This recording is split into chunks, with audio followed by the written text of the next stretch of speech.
ساتھیوں کا دوستوں کا ایسے ہی ویلکم ہونا چاہیے, انہیں دیکھ کر کے آپ مسکرائیں.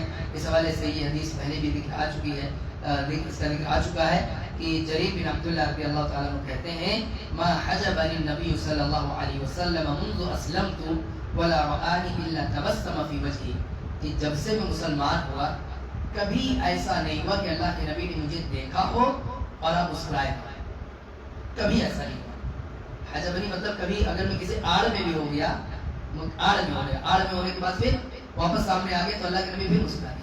ایک صحابی اور کہتے ہیں عبداللہ بن حارث, کہتے ہیں ما رأیت احدا اکثر تبسما من رسول اللہ صلی اللہ علیہ وسلم, میں نے اللہ کے رسول سے زیادہ کسی کو مسکراتا ہوا نہیں پایا. پچھلے 10 میں تفصیل سے بات آئی تھی کہ اگر آپ اللہ کے نبی کی زندگی دیکھیں تو لگاتار آزمائشوں سے بھری ہوئی ہے, اس کے باوجود ایسی کیفیت میں رہنا کہ مسکرانا, ہنسنا اور یعنی اپنی مجلس کو خوشگوار بنائے رکھنا, یہ بہت بڑے جگر گردے کی بات ہے. ہمیں تو تھوڑا سا ٹینشن رہتا ہے تو ہم اپنے آس پاس کا پورا ماحول خراب کرتے ہیں. اللہ تعالیٰ ہم سب کو صحیح سوجھ بوجھ عطا فرمائے. لیکن ایک بات کا ٹینشن رہے گا تو اپنے پورے گھر کا ماحول خراب کر دیں. چھوٹے چھوٹے بچے تو چہکتے پھولتے رہتے ہیں, ان کو بھی ٹینشن میں ڈالتے ہیں. بیوی کوئی خاص یعنی خوشی کا کوئی پل ہو, وہاں پر وہ خاص چاہتی ہے, آپ کے اٹریکشن چاہتی ہے, آپ کی توجہ چاہتی ہے, آپ کو باہر کا کوئی ٹینشن ہے جو آپ ہی کو حل کرنا ہے, تو بجائے اس کو بتا کے اس کو حل کرنے کی اس کو بھی ٹینشن ڈالتے ہیں. یہ سنت نبی نہیں ہے. اللہ کے نبی صلی اللہ علیہ وسلم کی زندگی ایک منٹ میں سرسری طور پہ دیکھیں. پیارے نبی صلی اللہ علیہ وسلم کی پیدائش نہیں ہوئی, اس سے پہلے والد صاحب کا انتقال, بچپن ہی میں والدہ کا انتقال, کچھ اور بڑے ہوئے دادا کا انتقال, چچا ابو طالب اور خدیجہ رضی اللہ تعالیٰ کا, دونوں بہت بڑے سپورٹر تھے نا اللہ کے نبی صلی اللہ علیہ وسلم کی, اور بہت فائدہ تھا آپ کو ان دونوں کی حیات سے. جن کا انتقال ہو گیا, اللہ نے اولاد سے نوازا, زینب کا انتقال, رقیہ کا انتقال, ام کلثوم کا انتقال, حمزہ شہید ہو گئے, جعفر طیار شہید ہو گئے, بے شمار کئی صحابہ کرام جو آپ پر اپنی جان نثار کرنے کے لیے تیار تھے وہ شہید ہو گئے. ہجرت کرنی پڑی, الگ الگ سفر میں دقتیں پریشانیاں جھیلنی پڑی, ڈیلی کوئی نہ کوئی بات رہتی تھی, روزانہ. لیکن پھر بھی اللہ کے نبی صلی اللہ علیہ وسلم کے بارے میں صحابی کا کہتے ہیں میں نے جب بھی آپ کو دیکھا مسکراتا ہوا دیکھا. اپنے ساتھیوں کے ساتھ آپ ایسے رہیں, اپنی پریشانی, اپنی دقت یا اپنی الجھن وہ اس مجلس میں ظاہر نہ ہو. ہاں کبھی کسی خاص مسئلے پر اگر بات کرنی ہے تو آپ اس پہ بات کر سکتے ہیں, مشورہ لے سکتے ہیں, اپنی کوئی نجی پرابلم ہے اس پہ ڈسکس کر سکتے ہیں. لیکن ایسا چہرہ مہرہ بنا کر کے رہنا کہ سامنے والا دیکھ کر کے ہی آپ اس کا کوئی موڈ آف ہو جائے, یہ تو ہمیشہ مصیبت میں ہی گھرا رہتا ہے. کچھ لوگ ایسے ہوتے ہیں کہ اپنی چھوٹی چھوٹی پریشانیوں کو دل دماغ پر اتنا سوار کیے رہتے ہیں کہ ایسا لگتا ہے کہ اللہ نے ان کو کوئی خوشی دی ہی نہیں, ان کی زندگی میں کوئی خوشی ہی نہیں ہے سوائے غم کے, خالی غم سے بھرے ہوئے. یہ اچھی بات نہیں ہے, یہ سنت نبی کے خلاف ہے. اللہ تعالیٰ سب کو اپنی عافیت میں رکھے. ایسے ہی پیارے نبی صلی اللہ علیہ وسلم اپنے دوستوں, اپنے ساتھیوں کو جب کسی پریشانی میں دیکھتے تھے تو آپ بھی پریشان ہو جاتے تھے. پریشان ہونا مطلب اس کا سولوشن ڈھونڈنے لگتے تھے کہ میں کیا کر سکتا ہوں ان کے لیے. بہت پیارا واقعہ ہے جابر بن عبداللہ رضی اللہ تعالیٰ عنہ کا, اور وہ بہت دلچسپ انداز میں انہوں نے بیان بھی کیا ہے. جابر بن عبداللہ, جابر صحابی ہیں, ان کے والد ہیں عبداللہ. جابر بن عبداللہ, یہ عبداللہ جو تھے یہ بہت مقروض ہو گئے تھے اور ان کی وفات ہو گئی. یعنی باپ کا بوجھ کس پر آ گیا, بیٹے پر آ گیا. اور کئی بہنیں تھیں, بہنوں کی پرورش کرنا, ان کی دیکھ ریکھ کرنا سب ان کے ذمہ آ گیا. جابر رضی اللہ تعالیٰ, قرض اتنا زیادہ تھا, بوجھ اتنا زیادہ تھا کہ ان کے پاس جو کچھ تھا اس سے وہ ادا نہیں ہو پا رہا تھا. اللہ کے نبی صلی اللہ علیہ وسلم نے بہت سارے لوگوں کو سمجھا بجھا کر کے معاف بھی کروا دیا, کسی کا آدھا کروا دیا, کسی کا معافی کر دو, اور کئی طرح سے اللہ کے نبی صلی اللہ علیہ وسلم نے مدد کی. کس کی؟ جابر بن عبداللہ رضی اللہ تعالیٰ عنہ کو. یہ ایک واقعہ ذکر کرتے ہیں کہ میں اللہ کے رسول صلی اللہ علیہ وسلم کے ساتھ میں غزوہ ذات الرقاع, یہ غزوے کا نام ہے, انشاءاللہ جب موقع آئے تو تفصیل سے اس وقت بات کریں گے. تو کہتے کہ اس میں تھا, اللہ کے رسول کے ساتھ میں تھا, سفر میں تھے, ہم لوگ سب جا رہے تھے. میری اونٹنی جس پہ میں سوار تھا بہت سلو چل رہی تھی, باقی سب کی ایک رفتار میں چل رہی تھی, لیکن میری اونٹنی بہت سلو چل رہی تھی. پیارے نبی صلی اللہ علیہ وسلم نے دیکھا, آپ نے کہا کیا بات ہے, تو انہوں نے کہا اللہ کے نبی تھکا ڈالا اس نے. کیا کہا, یہ مطلب اتنا سلو چل رہی ہے اس نے تو مجھے تھکا ڈالا. اللہ کے نبی نے کہا جابر پریشان نہ ہو, کوئی لکڑی لے کر جاؤ, کوئی چھڑی لے کر جاؤ. اس کے بعد وہ لا کر انہوں نے ایک لکڑی دی, ایک چھڑی دی. اللہ کے نبی صلی اللہ علیہ وسلم نے اسی سے اس کو مارا. اور ایک طرح سے یہ اس کو کہہ سکتے ہیں کہ اللہ کے نبی صلی اللہ علیہ وسلم کے ذریعے ہونا تھا, برکت تھی آپ کی, اللہ نے عطا کی تھی, یا معجزہ کہیے اس کو, کہ وہ چیز ہوئی کہ وہی اونٹنی جو پہلے صحیح ڈھنگ سے نہیں چل پا رہی تھی اب بہت بہترین اسپیڈ میں چل رہی ہے. جابر بن عبداللہ رضی اللہ عنہ خوش ہو گئے, بہت اچھی بات ہے. چلنے لگے, سفر طے ہوا, جہاں جانا تو وہاں گئے. واپسی میں یا راستے میں کس موقع پر پھر سے اللہ کے نبی صلی اللہ علیہ وسلم سے ملاقات ہوئی. پیارے نبی صلی اللہ علیہ وسلم نے کہا جابر بیچو گے اونٹنی مجھے؟ تو انہوں نے کہا اللہ کے نبی ایسے ہی لے لیجیے, گفٹ لے لیجیے, تحفہ لے لیجیے. تو اللہ کے نبی نے کہا نہیں, اگر بیچتے ہو تو میں خرید لوں گا, لیکن ایسی مفت میں دیتے ہو تو مجھے نہیں چاہیے. کیفیت کا خیال رکھتے تھے. ایسا نہیں کہ اللہ کے نبی ہدیہ قبول نہیں کرتے تھے, ایسا نہیں ہے. اللہ کے نبی صلی اللہ علیہ وسلم نے تو منع کیا, فرمایا الہدایہ لا ترد, کہ کوئی ہدیہ دے, گفٹ دے تو اس کو لوٹایا مت کرو, مطلب اس کو منع مت کرو, نہیں مجھے نہیں چاہیے. چاہے آپ کتنے بھی مالدار رہو, کوئی غریب آپ کو کچھ ہدیے میں پیش کر رہا ہے تو اس کی توہین نہیں ہونی چاہیے, اس کو آپ قبول کر لیں. ہدیہ کو ریجیکٹ نہیں کیا جاتا. ہاں کچھ شرطیں ہیں اس کے قبول کرنے کی, جیسے اگر آپ حاکم وقت ہیں, آپ قاضی ہیں, آپ جج ہیں, یا آپ کسی ایسی پوسٹ پر ہیں جہاں آپ کو اس بات کا ڈر ہے کہ ہدیہ لینے کے بعد میں اس کے فیور میں آ جاؤں گا, میں اس کے فیور میں آ جاؤں گا, تو وہاں شرطوں کے ساتھ منع بھی ہے کہ نہیں آپ نہیں لے سکتے. وہ خاص الگ وہ چیپٹر ہے کہ کہاں ہدیہ لیا جا سکتا, کہاں نہیں. لیکن عمومی حالت میں کیا ہے, ہدیہ لینا, ہدیہ دینا. بلکہ بعض دلیلوں سے پتہ چلتا ہے کبھی ہدیہ آدمی مانگ بھی سکتا ہے. اپنے سے کوئی بڑا ہے, بڑا بھائی ہے, بڑا بھائی ہے, اسے کہہ سکتا ہے کہ یہ گھڑی بہت اچھی لگنی, مجھے دے دو. کوئی ایسا یہ نہیں جواز کی بات خالی کہہ رہا ہوں, باقی مزاج دیکھ کر کے ہاں جہاں زبان خالی ہو جائے, بے عزتی ہو جائے, وہاں آدمی کو زبان ڈالے. لیکن جہاں ایسا لگتا ہے کہ نہیں وہاں فراوانی ہے, کوئی ایسی بات نہیں, تو اس کو بھی شریعت نے جائز کر رکھا ہے. تو اللہ کے نبی سے انہوں نے کہا جابر بن عبداللہ نے کہ اللہ کے رسول ایسے ہی لے لیجیے, لیکن اللہ کے نبی نے کہا نہیں, آپ مجھے بیچو گے تو میں لے لیتا ہوں, ادروائز میں اس کو نہیں لوں گا. پیارے نبی صلی اللہ علیہ وسلم سے جابر بن عبداللہ نے کہا کہ اللہ کے نبی ٹھیک ہے, جیسی آپ کی مرضی, میں بیچ دیتا اس کو. کیونکہ سامنے سے آفر خود اللہ کے نبی نے کیا تھا نا کہ آپ مجھے بیچ دیجیے, تو آپ کیسے منع کر دیں کہ اگر آپ گفٹ نہیں لوگے تو میں آپ کو بیچوں گا بھی, یہ کیسے بول سکتے ہیں. کہا ٹھیک ہے لے لیجیے, لیکن میں یہ آپ کو مدینے پہنچ کر کے دوں گا. ہینڈ اوور کب کروں گا؟ مدینے پہنچ کر کے. کہا ٹھیک ہے. اللہ کے نبی صلی اللہ علیہ وسلم نے مدینے پہنچے, جابر بن عبداللہ آئے, اور بھی باتیں ہوئی راستے میں, اور بھی بات ہوئی. اسی سفر میں یہ بات ہوئی تھی. اللہ کے نبی نے پوچھا کہ یہ بتاؤ کہ نکاح کیا آپ نے؟ انہوں نے کہا اللہ کے نبی ہاں نکاح کر لیا. کہا کہ کنواری سے کیا ہے کہ سیبہ سے کیا؟ کنواری مطلب جس کی شادی اس سے پہلے نہ ہوئی, اور سیبہ مطلب جس کی شادی ہو چکی ہو, اب اس کے چاہے اس کا پھر طلاق ہو گیا ہو, چاہے خلا ہو گیا ہو, یا شوہر ہو گیا, کوئی بھی اس کے ساتھ جو بھی حادثہ ہے پھر سے وہ بے شوہر کی ہو گئی. تو انہوں نے کہا کہ اللہ کے نبی میں نے سیبہ سے شادی کی.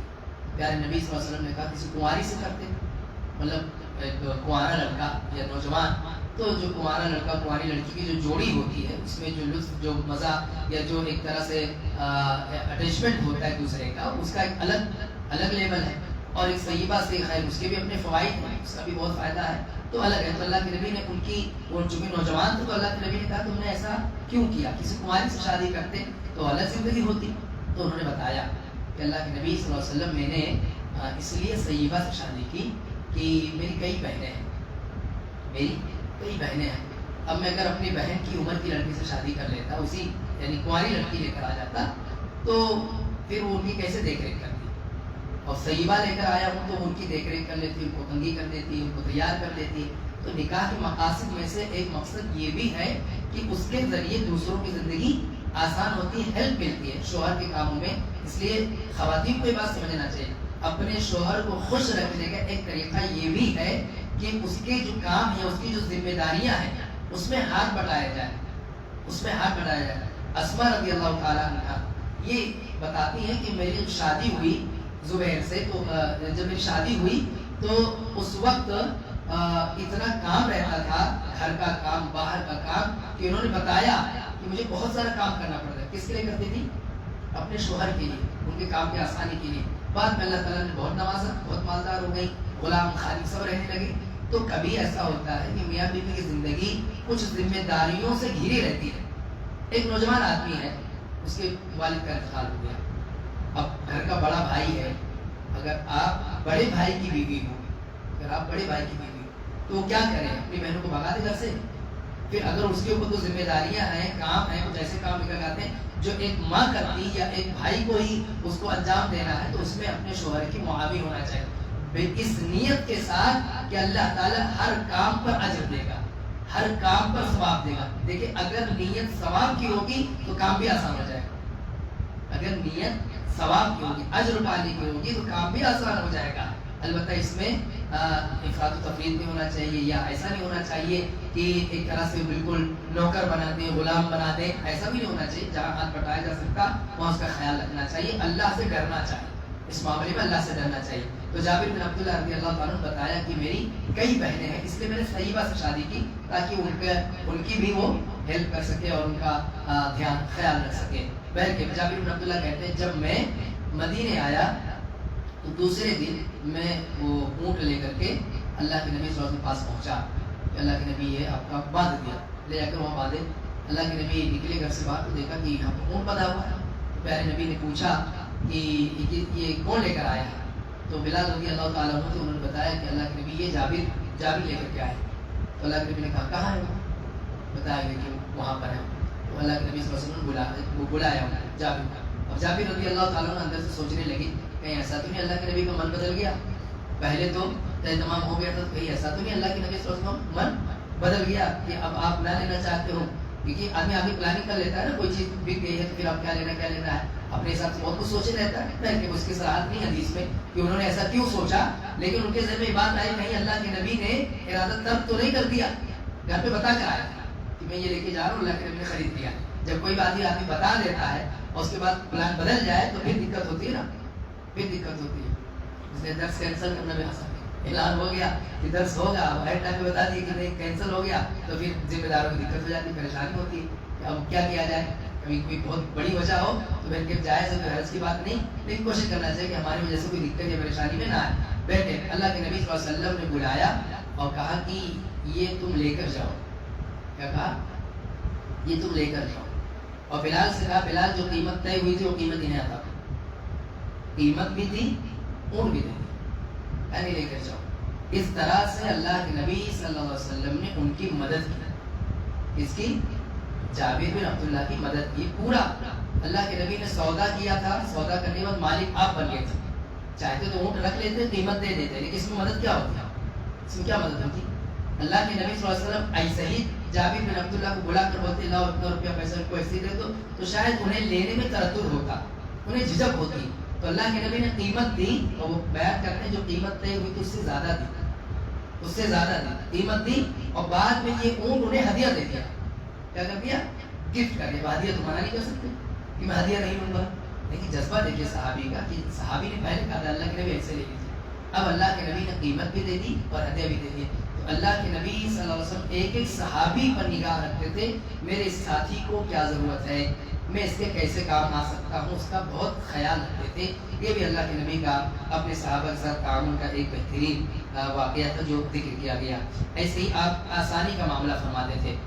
آسانی مطلب یہ کہیں دیکھتے تھے کچھ گڑبڑ ہوگی، کوئی اور معاملہ ہو گیا تو اس میں دیکھتے تھے اللہ کے نبی صلی اللہ علیہ وسلم کہ اس میں آسانی کیا ہو سکتی ہے، کیسے اس مسئلے کو آسان کیا جا سکتا ہے. اس حوالے سے یہ واقعہ بڑا مشہور ہے کہ ایک عربی بدو آیا اور اس نے مسجد میں آ کر کے پیشاب کر دیا. اللہ کے نبی صلی اللہ علیہ وسلم کے صحابہ اس کی طرف دوڑے لب کے کہ کیا کر رہا ہے، مسجد کی بے حرمتی کر رہا ہے. تو اللہ کے نبی صلی اللہ علیہ وسلم نے روکا، کہا دعوہ، چھوڑو اسے، کچھ مت کہو. اور کہا وَأَحْرِقُوا عَلَى بَوْلِهِ کہ اس کے پیشاب پر ایک ڈول پانی لا کر کے بہا دو، ایک ڈول پانی لا کر کے بہا دو. پیشاب ناپاک ہے، اس کو اس میں پانی بہا کر اس کو کیا کیا جائے گا، پاک کیا جائے گا، اس کو وہاں سے ضائع کیا جائے گا. اور فرمایا کہ فَإِنَّمَا بُعِثْتُم مُيَسِّرِينَ وَلَمْ تُبْعَثُوا مُعَسِّرِينَ. اللہ کے نبی نے فرمایا تمہیں پیدا کیا گیا ہے تاکہ تم لوگوں کے لیے آسانی پیدا کرو، دشواری نہیں، دشواری نہیں، سختی نہیں، دقت نہیں، یا آسانی پیدا کرو. جہاں آسانی سے کام ہو سکتا وہاں بھیجا، واویلا مچانے کی ضرورت نہیں ہے۔ اللہ کے نبی نے پھر انہیں سمجھایا، جو جنہوں نے پیشاب کیا تو انہیں بتایا کہ اللہ کا گھر ہے، یہاں پر یہ سب نہیں کرتے، یہ اللہ کی تسبیح، اللہ کی پاکی بیان کرنے کے لیے ہوتا ہے، سمجھایا بتایا۔ ان کو نہیں مانتی اور ان کو بتایا، وہاں کوئی ایسا موقف نہیں اختیار کیا کہ سزا دے دیں، مار دیں، پیٹ دیں یا ڈانٹ دیں، کچھ نہیں کیا اللہ کے نبی صلی اللہ علیہ وسلم۔ بہت نرمی کے ساتھ آپ نے ان کے ساتھ تعامل کیا۔ ایسے عائشہ رضی اللہ تعالیٰ عنہ کہتی ہیں کہ پیارے نبی صلی اللہ علیہ وسلم کو جب بھی دو معاملوں میں اختیار دیا جاتا کہ یہ والا یہ والا، تو اللہ کے نبی جو اس میں آسانی والا رہتا تھا اس کو اپنے لیے، تاکہ اپنے لیے نہ صحیح اپنے ساتھیوں کے لیے، ساتھیوں کی رعایت کرتے ہوئے، خود تو اللہ کے نبی بڑی محنت کرتے تھے، خود اپنا اللہ کے نبی صلی اللہ علیہ وسلم بڑی محنت کرتے تھے۔ آپ قیام اللیل ہی اتنا لمبا کرتے تھے کہ آپ کا پیر سوج جایا کرتا تھا، ہے نا حدیثوں میں، لیکن اپنے ساتھیوں کے لیے، اپنے دوستوں کے لیے، ان کے لیے ایسا کوئی حکم اللہ کے نبی قبول نہیں کرتے تھے جہاں آپ کو اختیار دیا جائے۔ جہاں اختیار ہی نہیں وہ بات الگ ہے، جہاں اختیار نہیں دیا گیا وہاں کی بات نہیں ہوتی، لیکن جہاں اللہ کے نبی کو کسی مسئلے میں اختیار دیا جاتا ہے کہ یہ یا یہ، تو اللہ کے نبی آسانی والا کیا کرتے تھے، اپنا لیا کرتے تھے۔ دنیا کے معاملے میں بھی کہیں کوئی مسئلہ دیکھتے تھے جس میں آسانی کس میں ہے، وہ آسانی والا معاملہ اللہ کے نبی صلی اللہ علیہ وسلم اپنا لیا کرتے۔ ایسے ہی تعلیم دیا کرتے تھے، اپنے ساتھیوں کو سکھانے کا کام کرتے تھے، دین سکھاتے تھے، اچھی اچھی باتیں بتاتے تھے۔ یہ نہیں ہماری مجلس ہمیشہ ایسی رہے کہ ہم کیا ہیں، تو کیا ہے، یہ سب نہیں، اس میں دین کی کون سی بات بتا دوں، کون سی مفید بات سکھا دوں، یہ اللہ کے نبی صلی اللہ علیہ وسلم کا طریقہ رہا کرتا تھا۔ اس میں اس حوالے سے بھی ایک حدیث ہے، کہتے ہیں معاویہ بن حکم السلمی کہتے ہیں بین انا اصلی مع رسول اللہ صلی اللہ علیہ وسلم، کہ میں اللہ کے رسول صلی اللہ علیہ وسلم کے ساتھ نماز پڑھ رہا تھا۔ ایک آدمی، اذا عطس رجل من القوم، ایک آدمی کو چھینک آ گئی تو اس نے کہا فقلت یرحمک اللہ، جس آدمی کو چھینک آئی اس کی چھینک سن کر کے میں نے کیا کہا، یرحمک اللہ، اللہ تم پر رحم کرے۔ اب میں نے اتنا کہہ دیا تو صحابہ مجھے گھورنے لگے، میں ان کو جب گھورتا ہوا میں نے دیکھا تو انہوں نے کیا بات ہے، سب مجھے گھور رہے ہیں، تو اس کے باوجود بھی میں ان سے مطلب بول پڑا، کیا بات ہے آپ نے مجھے گھور، تو ہاتھ پیٹنے لگے، وہ ہاتھ پیٹنے لگے، وہ کیوں، یہ حکم آ گیا تھا کہ نماز میں اب کچھ کلام نہیں کر سکتے، نماز میں ایک دوسرے سے بات نہیں کر سکتے۔ اللہ کے نبی صلی اللہ علیہ وسلم نے کچھ نہیں کیا، جب نماز سے فارغ ہوئے تو پیارے نبی صلی اللہ علیہ وسلم نے کہتے ہوئے بتاتے ہیں کہ آپ کتنے اچھے تھے، کہتے ہیں کہ فَأَبِي وَأُمِّي، کہ میرے ماں باپ ان کا قربان ہوا، مَا رَأَيْتُ مُعَلِّمًا قَبْلَهُ وَلَا بَعْدَهُ أَحْسَنَ تَعْلِيمًا مِنْهُ، کہ میں نے اللہ کے نبی سے اچھا پڑھانے والا، سکھانے والا کسی کو نہیں پایا، نہ آپ سے پہلے کوئی ملا نہ آپ کے بعد کوئی ملا۔ کہتے ہیں کہ فواللہ ما کہرنی ولا ضربنی ولا شتمنی، کہ اللہ کے نبی نے نہ مجھے ڈانٹا، نہ مجھے جھڑکا، نہ مجھے مارا، کچھ نہیں کیا کہ اللہ کے نبی نے کہا ان هذه الصلاة لا يصلح فيها شيء من كلام الناس، اللہ کے نبی نے فرمایا کہ نماز یہ ایسی عبادت ہے کہ اس میں لوگوں سے بات کرنا یہ درست نہیں ہے، لوگوں سے بات کرنا درست نہیں ہے، جائز نہیں۔ انما هو التسبیح والتکبیر وقراءۃ القرآن، نماز میں تسبیح ہوتی ہے، تکبیر ہوتی ہے اور قراءت قرآن ہوتی ہے، قرآن کی تلاوت ہوتی ہے۔ یہ اللہ کے نبی کا طریقہ بتا رہے کہ اللہ کے نبی صلی اللہ علیہ وسلم نے نہ مجھے ڈانٹا، نہ جھڑکا، نہ مارا، نہ برا بھلا کہا، بلکہ کیا کیا، سکھایا۔ پیارے نبی صلی اللہ علیہ وسلم بہت بہترین معلم تھے اپنے ساتھیوں کو سکھانے کے۔ ایک آخری بات بیان کر کے آج کا درس ختم کرتے ہیں۔ اللہ کے نبی صلی اللہ علیہ وسلم کبھی بھی اپنے ذات کے لیے آپ نے کبھی کسی سے انتقام نہیں لیا، کبھی کسی سے بدلہ نہیں لیا، کبھی کسی سے کوئی لفظش ہو جائے، کوئی غلطی ہو جائے، کوئی سختی ہو جائے، کچھ بھی ہو جائے، اپنی ذات کے لیے اللہ کے نبی نے پوری زندگی میں کبھی بدلہ نہیں لیا۔